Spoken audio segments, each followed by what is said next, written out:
We'll see. Is everybody ready to go? Let's proclaim the greatest radio show. Hello fans, welcome to our Week 12 Fantasy Football episode. I'm your host Jim Sella in studio with co-host Jay Dash. We got our fantasy sleepers and situational starters for you. It is Thanksgiving week. I am excited about turkey tomorrow, stuffing tomorrow, mashed potatoes tomorrow, rolls. If I keep talking about all the food I'm going to eat, we're not going to have time to talk about football. Which game are you most excited about? To watch or to bet on? Just any, whatever you want, man. Oh, I guess maybe Carolina, Dallas? Carolina, Dallas, that's what I'd say too. Green Bay, Chicago, I've been thinking Chicago could cover the line, but as it moves closer, I don't know, with all these festivities, I feel like Aaron Rodgers might be a little extra jacked up. He'll get some Brett Favre juice injected into him, especially at halftime. Favre will in there, giving a speech in the locker room. Bart Starr's going to be at Lambeau Field. Dude's going to go off. Packers, they might win that game pretty big. I'm still going to go with Chicago in that game. But let's start with the situational starters here. Speaking of Thursday's games, you're going with someone on Thursday. Matt Stafford against the Eagles. Bottom line, Eagles are complete garbage right now. I'm not saying they're not going to win a game, whatever. They're in disarray. Their defense sucks. Yeah, their defense sucks. Their offense doesn't know what it is. They're not using DeMarco Murray right. I'm not saying he's not still running well, but they're not using him correctly. He should be doing a lot better than he is. Him and Ryan Matthews together in a Chip Kelly offense, it's supposed to be unstoppable. For fans who can't see us, I'm doing my fun air quotes back here. They need a quarterback. Yeah, they do need a quarterback, but Kelly prides himself saying that he can use any quarterback in his system, and it's not about the quarterback, it's about the system. So that's why he went and made the moves. Football. I understand. And that's why I didn't think Kelly was going to be a good coach, and he screwed Philadelphia up. He screwed their whole team up. He's probably going to be out the door. Stafford is going to feast on this defense. I think Calvin Johnson has a real big day.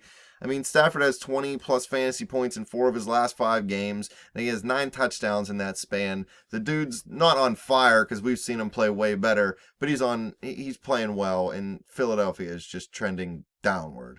Yeah, they let up the 11th most points to fantasy quarterbacks this season, and actually the most points to fantasy wide receivers. So you're going to want to play Kelvin Johnson. I'm going to play Golden Tate. And we're going to talk about Lance Moore as well in our Deep Sleeper segment. Theo Riddick, maybe. They pass a lot. I mean, they don't really have a run game. So Matt Stafford's passing a ton. 30 or more pass attempts in all but one game this season. And at home, he's playing pretty well. Over his last 3 home games, 6 passing touchdowns, a rushing touchdown, and 943 yards passing. Beast. So you're going to want to play him against a bad defense, against pretty much the run and the pass. But Matt Stafford and Kelvin Johnson, I think you remember last year on Thanksgiving, didn't they have a huge game together? I'm pretty sure. Maybe it was 2 years ago. I don't know. They play every Thanksgiving, so they all run together. But they did it big, I remember, at one Thanksgiving. And I see the same thing here against Philadelphia. Poor Eagle fans. Throw some batteries at your quarterback, guys. I'm going to go with wide receiver Deshaun Jackson from the Redskins. They're going up against the Giants this week. They let up the 6th most fantasy points to wide receivers this season. The Giants defense, we said a couple times already this week that they're not very good, especially against the pass. And if you look, Deshaun Jackson last week against Carolina, a pretty good defense. He had 5 catches, 87 yards, and a touchdown. And that was his 3rd game back from a pretty long injury. You remember he was out most of the season. And really, that was his breakout game for the season. It was his first big game. And Easy had him on the bench. Yeah. Well, you know Kirk Cousins plays better at home as well. They're coming back home. Obviously, Cousins has played very well at home over the past, 3 games, I think it is, 3 home games. And he's been targeting Deshaun Jackson, 19 targets since Deshaun Jackson returned. That's in 3 games. So he's looking Deshaun Jackson's way. Let's not forget Jordan Reed isn't healthy either. So Deshaun Jackson, definitely the number 1 target for Cousins out there. And the way Cousins has been playing at home, there's no reason to think he won't keep doing that. And the Giants defense, like I said, yeah, this is a perfect matchup for Washington Redskins players. And we'll be talking about Jamison Crowder in the Deep Sleeper segment as well. The Giants' best pass rusher literally only uses one hand when he rushes the passer because the other one's just a giant club. So I don't foresee them getting to the quarterback much. Another receiver you could look at is Kamar Aiken. He's going up against Cleveland. They let up the 8th most fantasy points to wide receivers. Cleveland. Well, they stink. Look, he has double-digit fantasy performances in 6 of his last 7 games. Last week versus a pretty good defense against wide receivers, St. Louis, he had 5 catches for 50 yards and a touchdown. 28 targets over his last 3 games. Now, we know Joe Flacco went down and Matt Schaub's in, but he could still get the ball to Aiken because really they don't have many targets out there, and you'd think they're going to be passing in this game at some point because they really don't have a run game either. And Josh McCown's playing as well, so that means Cleveland has a better chance of putting up some points, in my opinion. So that means that the Baltimore Ravens are going to need to score more points and, in turn, pass the ball a little bit more. Speaking of Josh McCown, what should you do if you're a fantasy owner and you picked up Johnny Rehab whenever you heard he was going to be the starter and now he's benched? You think it's only going to be 1 week? Do you keep him? Do you cut him? Do you just give up for the season? Yeah, I cut him. I wouldn't keep him. Look, we're in our sleeper segment here. I'm going to talk about a quarterback that is available in nearly every league still, and he's a must-add at this point. But one more guy, Alfred Blue, running back for Houston. He's going up against New Orleans this week. You know they're a terrible defense. They led up the second most fantasy points to running backs. Last week versus the New York Jets, who have been a letdown defensively recently, but he did get 21 carries. He had 58 rushing yards, 3 receptions for 33 yards, and a touchdown that came from Cecil Shorts, of all people.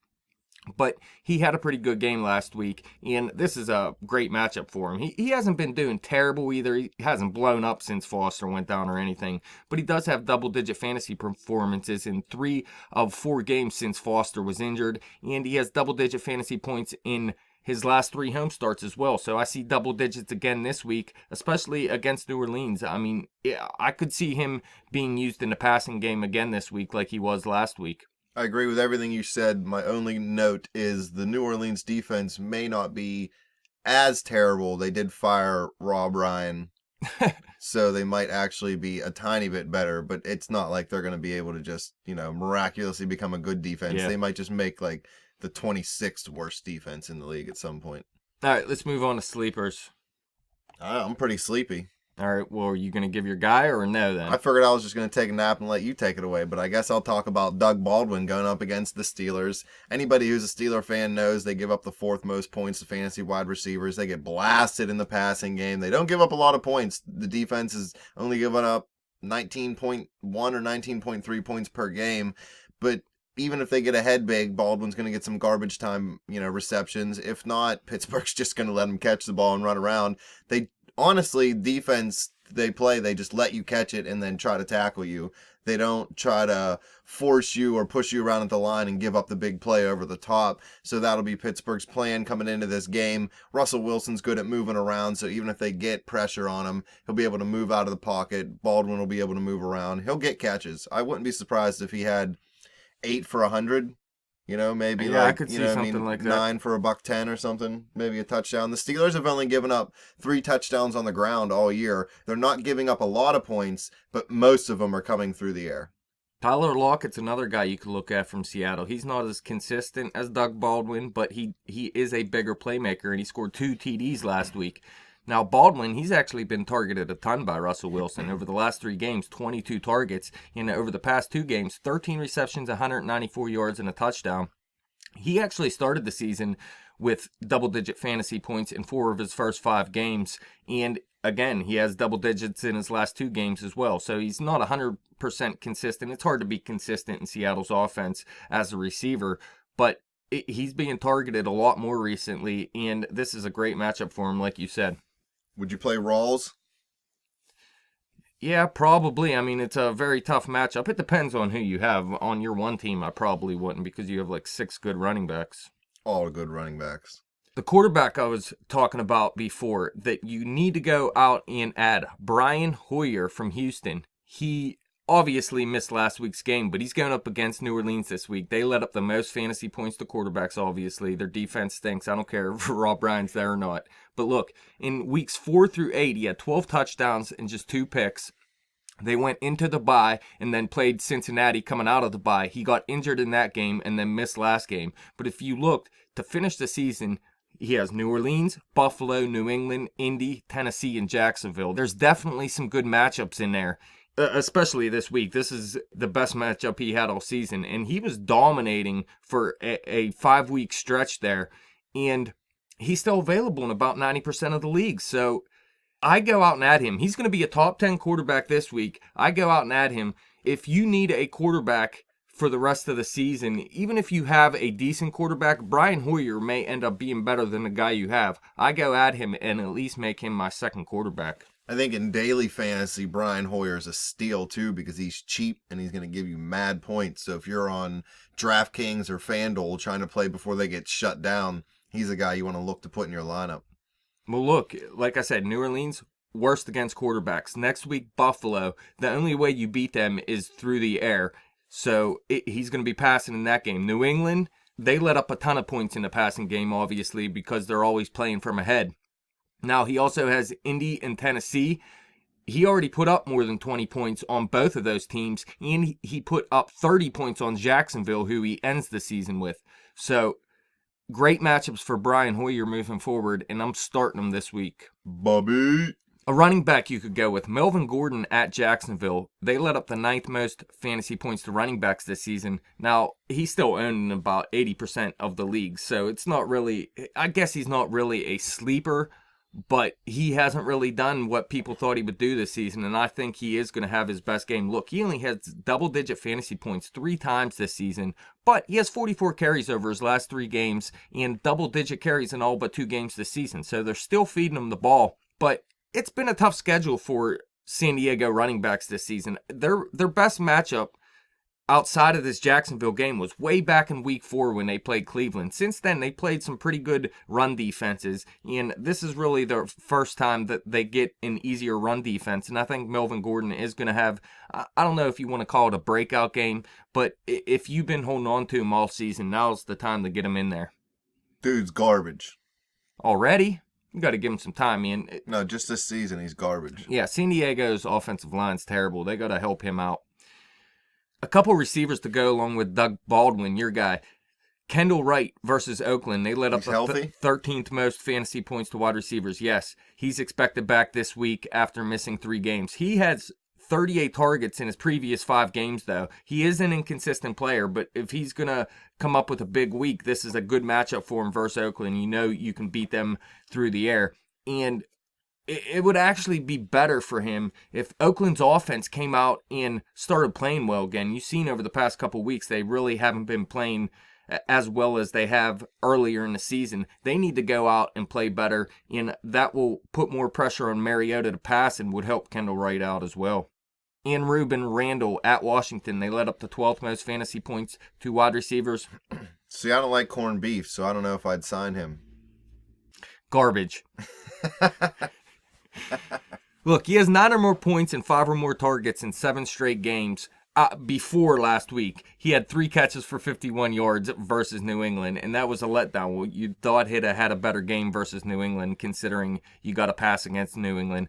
But he's coming off a bye, and if you look against Washington in week 3, he had 7 catches for 116 yards and a touchdown. The catches and the yards were season highs for him, so we already seen him play well against Washington, and like we said before, Cousins plays better at home as well, so they may be putting up points in this game and forcing New York to pass a little bit more as well. Before we get into our deep sleepers, I got a defensive dilemma. I got the Patriots this week. I got their defense anyway, and I need to pick up a different one. Should I go with Denver versus New England, Kansas City versus Buffalo, or the Giants at Washington? I like Kansas City. KC's defense, huh? They've been playing beast mode. I'll tell you, drop New England's defense? You could. I mean, it's not that big of a deal to drop New England's defense. Unless I drop Sammy Watkins. I'll give you a sleeper defense right now. Cleveland. Cleveland, they're garbage. They are garbage, but so are the Baltimore Ravens offense. Yes, especially with Matt, I throw to the other team's Schaub. So there you go. So maybe you should pick up Cleveland's defense. That's what I was just saying, man. They're going to get 10 pick sixes this week. All right, you ready for deep sleepers? Your boy. I'm pretty tired. I don't know. I guess I'm going to have to talk about your boy, Kirk Cousins. No, that's your boy. That's what I hate this dude.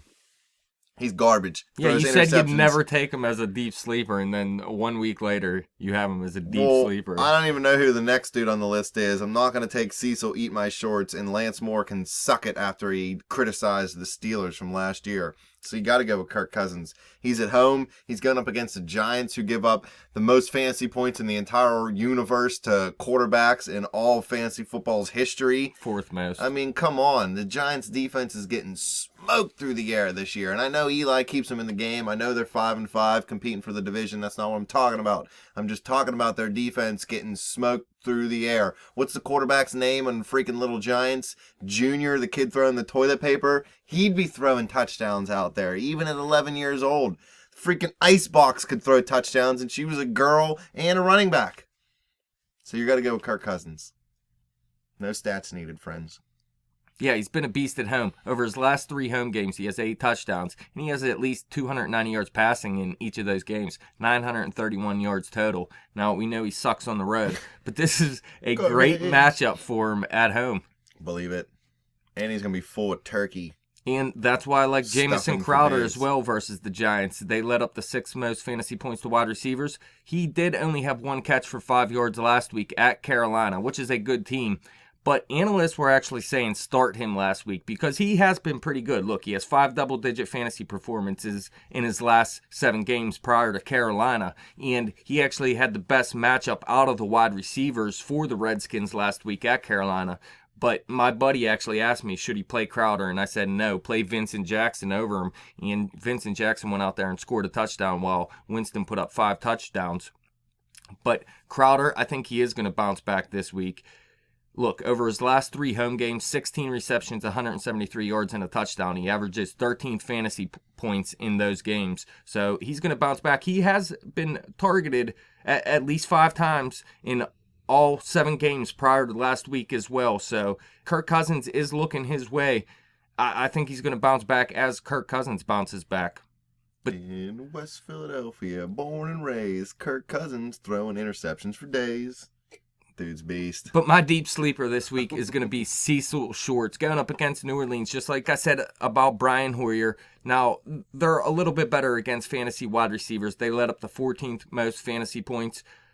But Cecil Shorts did some things last week. He had 2 catches for 51 yards. He had 26 yards rushing on 4 carries. And he threw a touchdown pass to Alfred Blue. But he has double-digit fantasy points in 4 of his last 5 games played. That spans 8 weeks, though, because he has been in and out of the lineup with injuries. But like I said, Hoyer's coming back, so they got the quarterback back that has been playing very well for him. Cecil Shorts finally healthy with Brian Hoyer. Obviously, that didn't happen at the same time all season because you remember Ryan Mallett was in early in the season with Cecil Shorts. Now they got both these guys. And Cecil Shorts, I mean, he's been targeted at least 5 times in all 7 games played. He had 39 targets through his first 4 games of the season. Now that these guys are back healthy, I see him getting on the same page, and this is a great game to do it. EMS going up against New Orleans. It's going to be crazy. And your boy Lance Moore versus Philadelphia. Who cares about this dude? He shouldn't even be allowed to play. Like I said, you play Kelvin Johnson, you're going to want to play Golden Tate. You play in Matt Stafford. I'm playing Lance Moore, too, in a deeper league if you need someone to fill in a spot because Philadelphia, the worst team in the league against wide receivers. Lance Moore, 4 double-digit fantasy performances in his last 6 games. He has 4 touchdowns over that span as well. He was one of my deep sleepers last week, but he actually only had 1 catch for 21 yards versus Oakland. So he is he's an inconsistent player. He's the 3rd wide receiver on Detroit, and Eric Ebron's out there as well, Brandon Pettigrew. So there's options out there for Stafford. But I think with this terrible Philadelphia defense, Lance Moore is a good play in a deeper league if you need someone. Word. I still don't like the dude. Oh, I don't care. All right. I'm just letting you know. So you hate Kevin Green? Why do I hate Kevin Green? Oh, he hated on the Steelers when he left. But he looks like Hulk Hogan, who was my idol. Kevin Green's the man. I'm just saying. He didn't call out Ben Roethlisberger. You can call out Neil O'Donnell all you want. He didn't call out any quarterback. Right. He just said Pittsburgh isn't the greatest place in the world to play football. I don't remember that. Well, go back and look, man. I don't know what to tell you. I think you're making things up. No, don't listen to him, fans. Why would I just come up with the name Kevin Green unless I knew that? Hit us up on Twitter at bet_the_spread and tell Dash he's crazy. Kevin Green loved Pittsburgh. While he was here, he said he did, and then as soon as he left, he said he didn't like it. Well, he was on steroids, man. He was probably having a bad day that day and just roid raged out. That's all. He's all right. He's going to make the Hall of Fame. We got any other fantasy info for these guys? I don't know. You got any questions? Who's going to have the biggest fantasy day on Thanksgiving? On Thanksgiving? Oh, yeah, by the way, Yahoo Fantasy, they have a free contest you can enter for Thursday, and it winner gets $1,000. It's one of those daily fantasy leagues. It's a free one, though. All right, do it up. So get in it. I already made a team. Matt Stafford, I took as my quarterback. Garbage.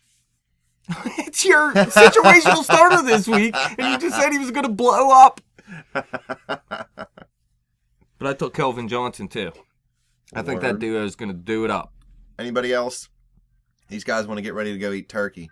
No, that's about it. Time to drink and eat turkey, fans. Follow us on Twitter at bet_the_spread. Follow me on Twitter at betjimthewin.